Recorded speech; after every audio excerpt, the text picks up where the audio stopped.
Good afternoon class. This is myself Neha Shrivastava and I am going to deal with political science. सबसे पहले मैं आपको ये बता दूं कि आपके LLB ऑनर्स फर्स्ट सेमेस्टर में 7 सब्जेक्ट हैं. पहला सब्जेक्ट आपका पॉलिटिकल साइंस है.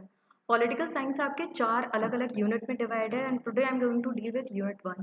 तो सबसे पहले मैं आपको ये बता दूं कि जो यूनिट 1 है इसमें 5 टॉपिक्स हैं. सबसे पहले आपको देखना है नेचर ऑफ पॉलिटिकल साइंस.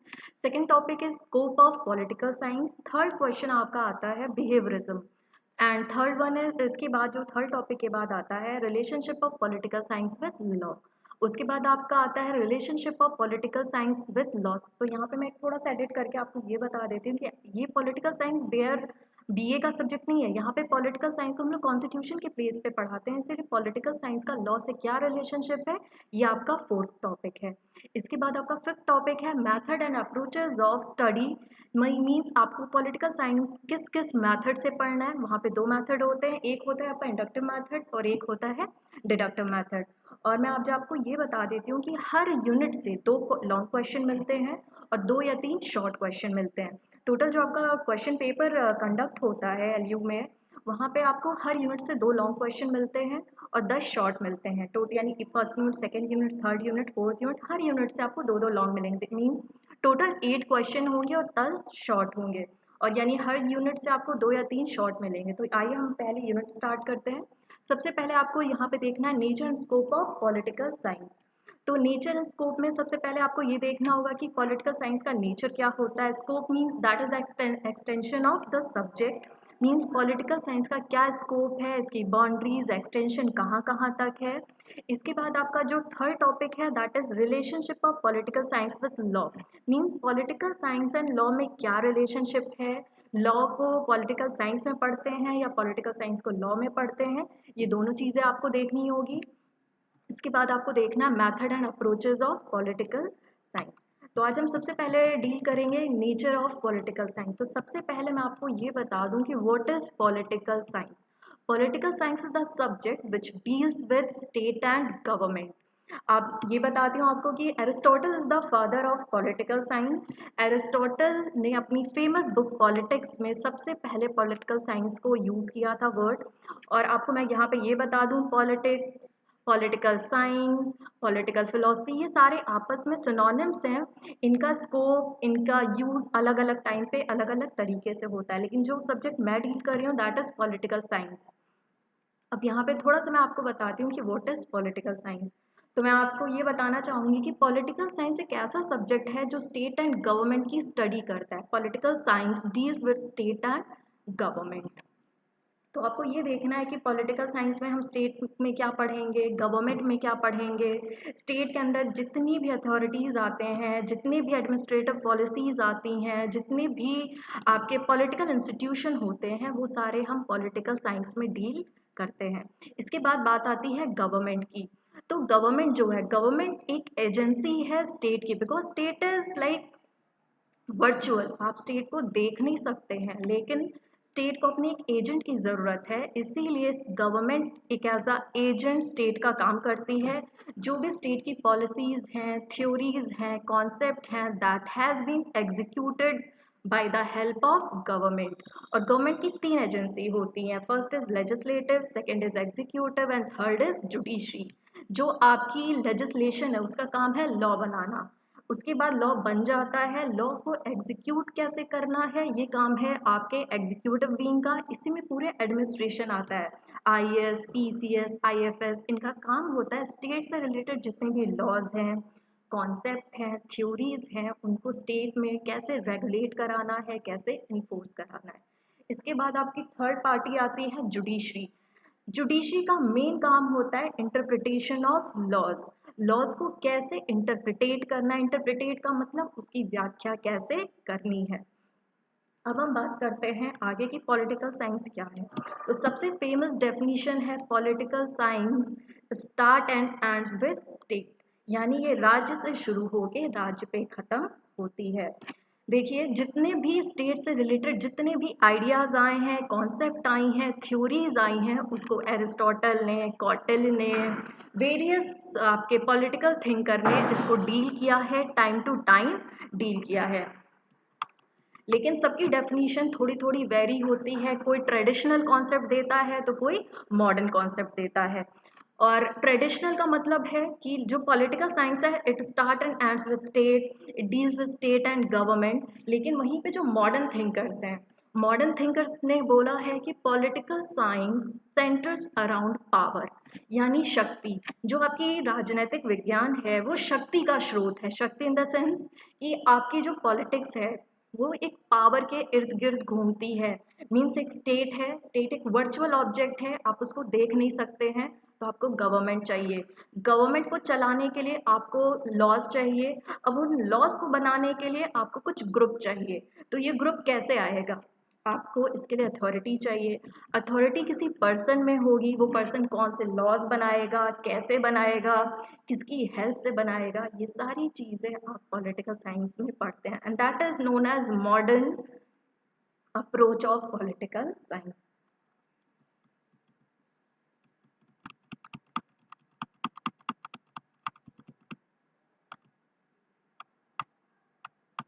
अब आगे मैं जो आपको बता रही हूँ वो ये है कि पॉलिटिकल साइंस को दो व्यूज़ में बांटा जाता है। व्यूज़ इन द सेंस एक ट्रेडिशनल व्यू है और एक मॉडर्न व्यू है।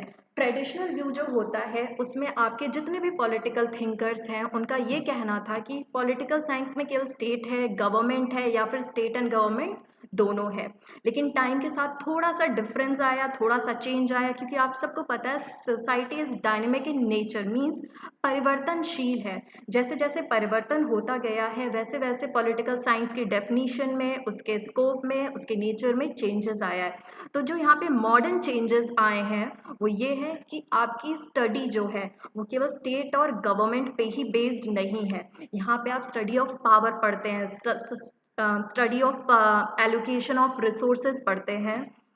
अब पावर का मतलब क्या होता है? पावर का मतलब होता है शक्ति, एक ऐसी अथॉरिटी जिससे हम स्टेट को रन करा सकें। Run in the sense ultimate authority by which state has been executed, state has been run by the way of laws. एक लॉ होता है, लॉ को चलाने वाला ही शक्तिशाली माना जाता है, संप्रभु यानी सॉवरेन माना जाता है, और सारे लोग उसके लॉज को मानने के लिए क्या होते हैं?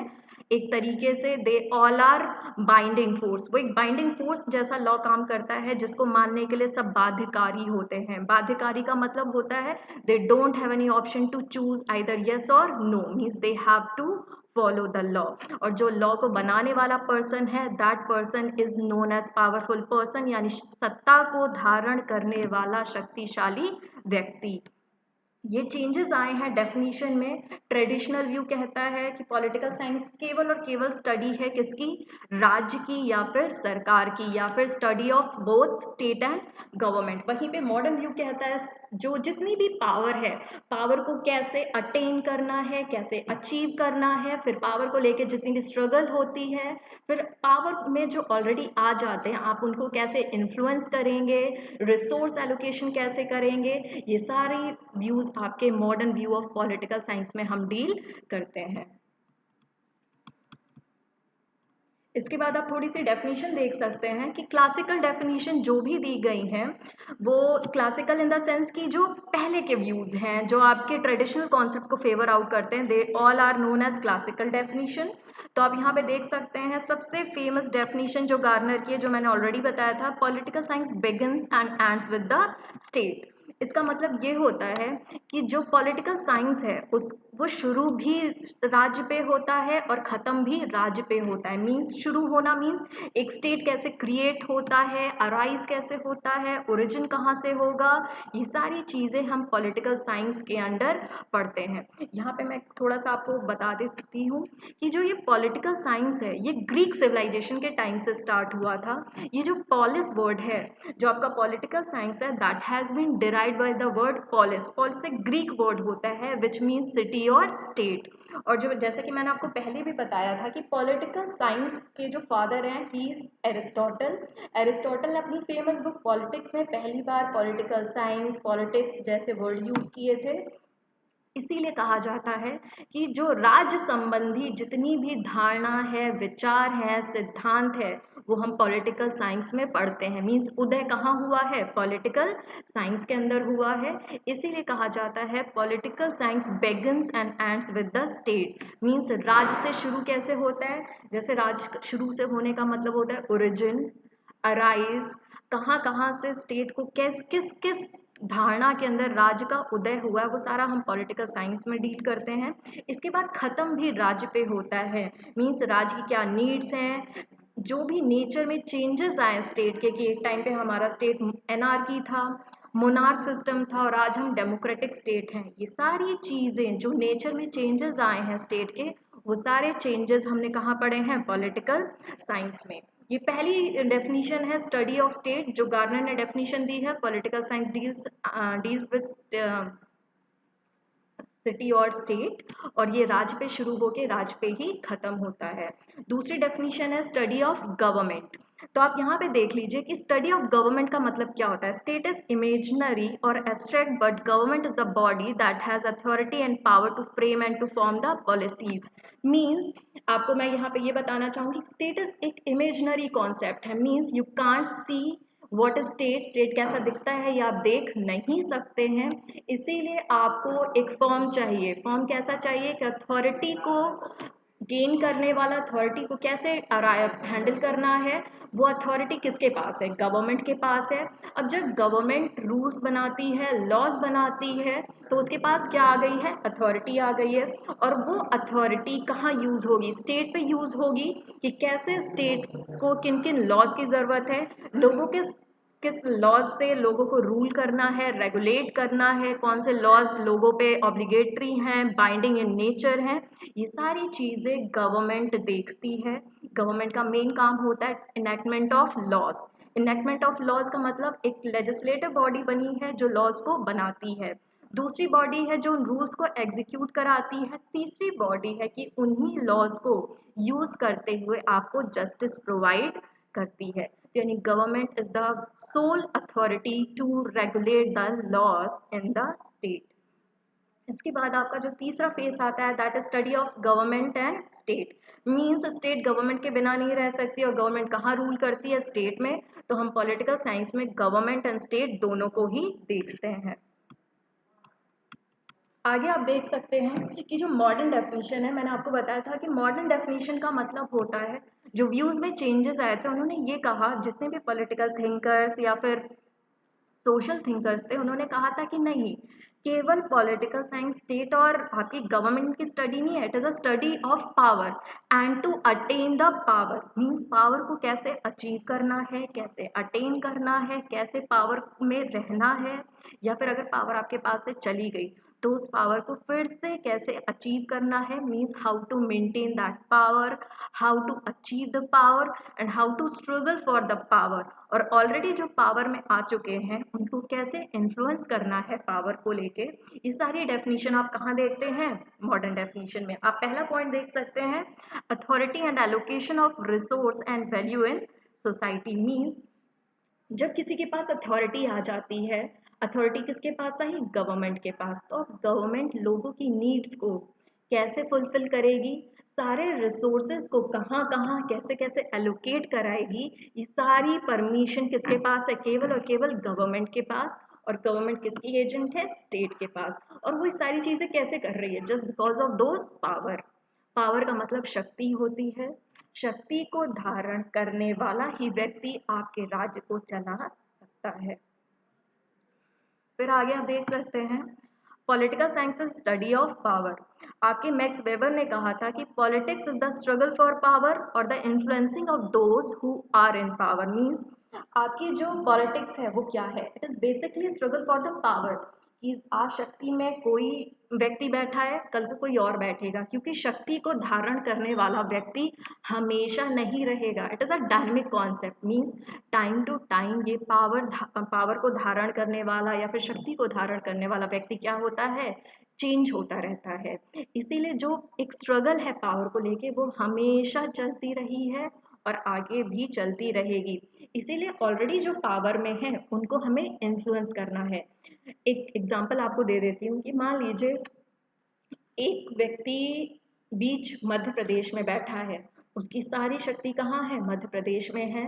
लेकिन अगर उसे अपनी पावर को, अपनी शक्ति का विस्तार करना है, that is extension of power, तो वो क्या करेगा? आसपास के राज्यों में जो भी शक्तिधारी व्यक्ति हैं उनको, उनसे एक मैत्रिक संबंध यानी दोस्ती का संबंध यानी फ्रेंडशिप रिलेशन स्टैब्लिश करेगा bye the way of diplomatic nature. यही यही लाइन का मतलब होता है। और the influencing of those in power means already जो पावर में है आप उसको इन्फ्लुएंस करते हैं bye the way of diplomacy, ताकि आपकी शक्ति का क्या हो? विस्तार हो। आई होप सो ये बात समझ में आई होगी। इसके बाद आपको देखना है नेचर ऑफ पॉलिटिकल साइंस। तो नेचर ऑफ पॉलिटिकल साइंस का मतलब होता है, हिंदी इसकी होती है प्रकृति ऑफ, प्रकृति किसकी? पॉलिटिकल साइंस की, यानी राजनीतिक विज्ञान की क्या प्रकृति है। प्रकृति का मतलब है जो हम सब्जेक्ट पढ़ रहे हैं उसका नेचर क्या है, उसकी प्रकृति क्या है। तो सबसे पहले मैं आपको ये बता दूं कि man human being is social animal. Social animal का मतलब होता है he can't survive in isolation, he need some dependent factor, means वो सारे काम खुद से नहीं कर सकता है, उसको कोई ना कोई क्या चाहिए? लोग चाहिए जिनसे वो अपने सारे कामों के लिए वो क्या होता है? एक दूसरे पे डिपेंड होता है। अब यही चीज आपकी, ये जो आपकी डिपेंडेंसी है लोगों पे, यही फैक्टर आपको सोशल बनाता है। और मान लीजिए कोई एक व्यक्ति है, वो अकेला सरवाइव नहीं कर सकता, वो धीरे, उसकी फैमिली बनेगी, मीन्स एक ह्यूमन बीइंग ने शादी की, उसकी फैमिली बनी, फिर फैमिली धीरे धीरे विलेज का फॉर्म लेती है, और विलेज एक जब बड़ा रूप ले लेता है तो वो स्टेट बन जाता है। मीन्स आपका ये जो सोशल नेचर है यही स्टेट को क्रिएट करने का बेसिक रीजन है, क्योंकि हर ह्यूमन बीइंग अपने आप में कंप्लीट नहीं होता है।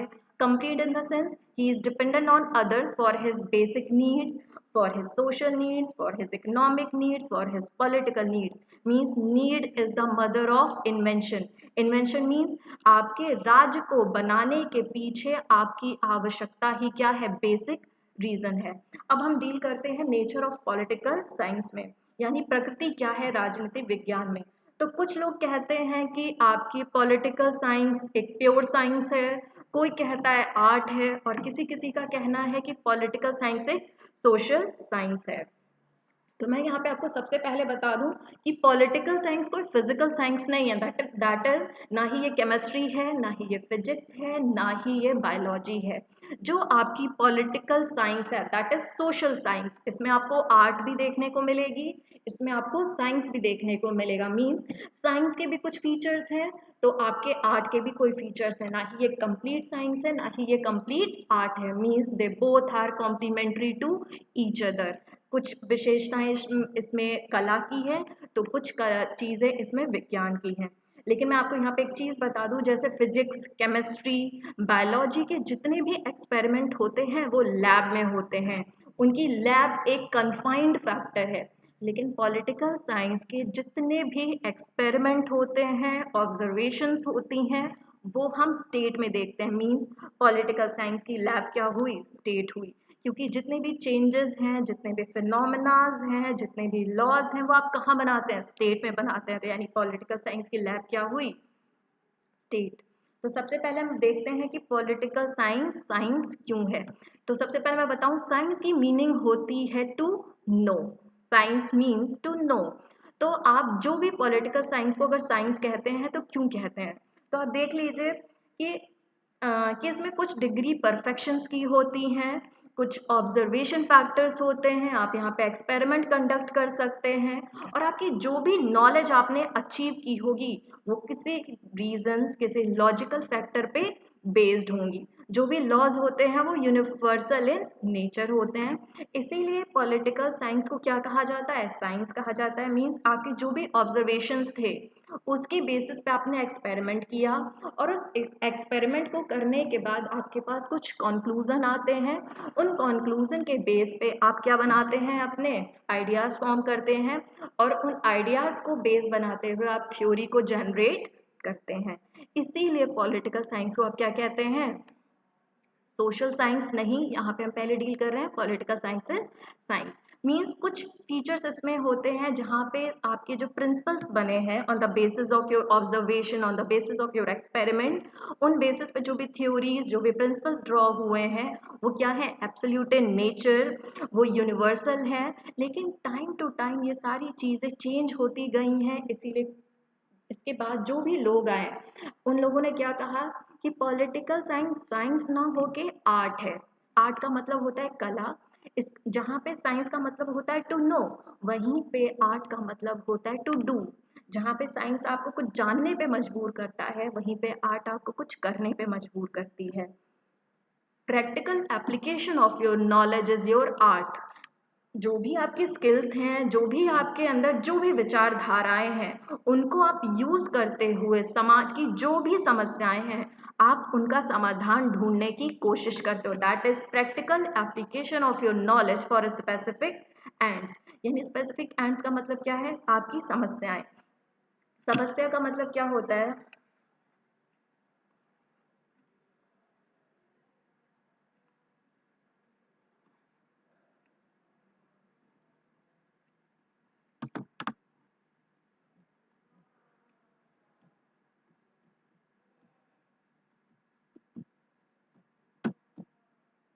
समस्या का मतलब क्या होता है कि देखिए समाज में हमेशा तो ऐसा नहीं है कि चीज़ें हर चीज़ बहुत ही स्मूथ रन करेंगी, कोई ना कोई समस्या आपको देखने को मिलेंगी। वहाँ पे आप क्या करेंगे कि आपके जो भी एंड्स हैं, ends in the sense practical application of your knowledge, आप अपने दिमाग को यूज़ करते हुए उस समस्या को देखेंगे और उस समस्या का आप समाधान सल्यूशन ढूंढने की कोशिश करेंगे। ये सारी चीज़ें आर्ट के अंदर आती हैं, जिसे हम कला के नाम से जानते हैं। और जो लोग कहते हैं, जितने भी पॉलिटिकल थिंकर है जिनका कहना है कि पॉलिटिकल साइंस इज आर्ट, वो ये कहते हैं कि आपकी जो साइंस है वो एग्जैक्ट होती है, यूनिवर्सल इन नेचर होती है, वहीं पे आर्ट आपकी क्या होती है, इट इज, यहाँ पे आर्ट में क्या होता है कि आप समस्याओं का समाधान ढूंढने की कोशिश करते हैं, ये उतनी एग्जैक्ट नहीं होती है। यहाँ पे कोई भी प्रिंसिपल्स कभी भी यूनिवर्सल नहीं हो सकते हैं, क्योंकि टाइम टू टाइम आपकी प्रॉब्लम्स, आपकी चीज़ें बदलती रहेंगी। तो जब समस्या, किसी भी सोसाइटी का नेचर चेंज होता जाएगा तो लॉज भी चेंज होंगे, उसका सोल्यूशन भी चेंज होगा। इसीलिए ये साइंस ना होकर आर्ट है, क्योंकि ये एब्सोल्यूट नहीं होती, ये यूनिवर्सल इन नेचर नहीं होती। यहाँ पे किसी भी तरीके का कॉज एंड इफेक्ट रिलेशनशिप आप इस्टेब्लिश नहीं कर सकते हैं कि हमेशा वही कॉज होगा वही इफेक्ट होगा, कोई न्यूटन का लॉ नहीं है। इसीलिए यहाँ पे जितने भी पॉलिटिकल थिंकर्स हैं वो कहते हैं कि पॉलिटिकल साइंस साइंस ना होके आर्ट है। लेकिन इसके बाद एक व्यू आया था कि political science is social science. Social science का मतलब होता है कि सिस्टमैटिक स्टडी है ये, बोथ एज अ साइंस और both as a art. Means कभी कभी यहाँ पे प्रिंसिपल्स यूनिवर्सल है, नेचर होते हैं, कभी कभी एग्जैक्ट होते हैं, कभी कभी एग्जैक्ट नहीं होते हैं, कभी आपकी practical application of your knowledge है, कहीं पे आप अपने स्किल को डेवलप करते हुए समाज में जो भी आपकी जो भी चीज़ें हैं उनको चेंज करते हैं। जिन जिन चीज़ों की नीड होती है आप उसके अकॉर्डिंग अपने प्रिंसिपल्स, अपने थ्योरीज, अपनी सारी चीज़ों को क्या करते हैं, डेवलप करते हैं। जैसे मैंने पहले बताया कि का एक ट्रेडिशनल कॉन्सेप्ट आ गया कि political science is study of state and government. इसके बाद एक मॉडर्न व्यू आ गया कि political science is the study of power. Means change हुआ कहाँ से लेकर कहाँ तक, स्टडी ऑफ स्टेट से लेकर पावर तक। तो ये चेंजेस हुए हैं। अब ये चेंजेस कैसे हो गए, डायनेमिक। डायनेमिक मीन्स हमेशा टाइम टू टाइम चेंज होते रहें, कभी ये साइंस होगा तो कभी ये आर्ट होगा। लेकिन बाद में जो आप एक कंक्लूजन ड्रॉ करते हैं, ये ड्रॉ करते हैं कि political science is both the study of science as well as art. It is a mix features of science as well as art, जहाँ पे ये एग्जैक्ट भी है, यूनिवर्सल भी है, तो वहीं पे आपका प्रैक्टिकल अप्रोच भी है, जहाँ पे आप अपनी स्किल्स को यूज़ करते हुए जो भी कॉन्सेप्ट्स हैं, जो भी प्रिंसिपल्स हैं, उनको स्पेसिफिक एंड पे यानी प्रॉब्लम पे जाके वहाँ पे आप लगाते हैं, ताकि आपको उस प्रॉब्लम का क्या मिल सके, सोल्यूशन मिल सके। मीन्स एक एग्जांपल दे देती हूँ आपको। जैसे आपकी सोसाइटी पहले मोनार्क सिस्टम था, मीन्स सेंट्रलाइजेशन ऑफ पावर। आपको लगा सारी पावर किसी एक के पास होनी चाहिए, लेकिन आप वही वही पर्सन क्या होने लगा, आपके साथ क्या करने लगा, एक्सप्लॉयटेशन करने लगा। तो आपने उस एक्सप्लॉयटेशन से बचने के लिए आपने डेमोक्रेसी जैसा कॉन्सेप्ट बनाया। Democracy means it is a form of government जहाँ पे बहुत सारे लोग आपकी सरकार का हिस्सा बनते हैं, आपके बीच से आते हैं और आपके लिए क्या बनाते हैं, लॉज बनाते हैं। मीन्स मोनार्क सिस्टम का जस्ट अपोजिट था आपका डेमोक्रेसी। मोनार्क मीन्स एक में शक्ति थी, डेमोक्रेसी मीन्स बहुत सारे लोगों में शक्ति होती है और वही शक्ति आपको क्या करती है, रूल करती है। तो यानी टाइम टू टाइम आपकी चीज़ों में, आपके जो भी कॉन्सेप्ट हैं उनमें चेंजेस आते रहते हैं। ये आपका पहला कॉन्सेप्ट था, that is nature of political science, जो हमने लेक्चर 1 में डील किया है। आगे के लेक्चर में स्कोप ऑफ पॉलिटिकल साइंस को डील करूंगी और तीसरे जो लेक्चर होगा वो बिहेवियरिज्म पे होगा। चौथा लेक्चर जो होगा वो आपका relationship of political science and law पे होगा। Thank you class.